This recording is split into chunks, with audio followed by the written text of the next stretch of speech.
பெண்களை தொந்தரவு செஞ்சுட்டு அப்படியே எஸ்கேப் ஆகி போயிடலாம்னு நினைக்கிறவங்களுக்கு நான் ஒரு வார்னிங்காவே சொல்றேன். பெண்கள் பாதுகாப்பை டிஸ்டர்ப் பண்றவங்க யாரா இருந்தாலும் அது சகிச்சுக்கவே முடியாது. அவங்களுக்கான தண்டனைக்கான அந்த நடவடிக்கைகள் எல்லாமே போலீஸ் டிபார்ட்மெண்ட்ல இருந்து ரொம்ப கடுமையான ஒரு தண்டனையா இருக்கும். எல்லாருமே விஷயம் விளங்காமல் வாய்க்கு வந்தபடி காய்ச்சிருக்க.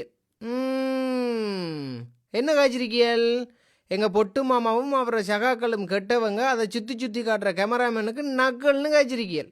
ஆடேங்கோப்பா, கேமராமேனுக்கு நக்கலு, வில்சனுக்கு சிக்கலு. நிக்கால் ஜாரா பாருங்க ஜோரா.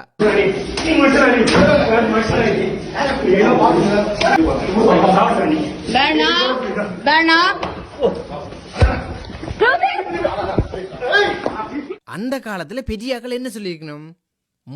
முள்ளால தான் எடுக்கலாம்னு சொல்லியிருக்கணும். அப்படி என்றால் தமிழ்நாட்டில் நடக்கிற கொள்ளை கற்பழிப்பு இதெல்லாமே எப்படி கண்டுபிடிக்கிறது?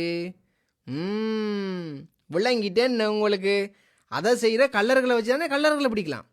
அதான் எங்கள் பொட்டு மாமாவையும் அவரோட சகாக்களையும் தெரிவு செய்து களமிறக்கியிருக்கணும். என்ன நல்ல புத்திசாலித்தனமாக தானே சிந்திச்சிருக்கணும்.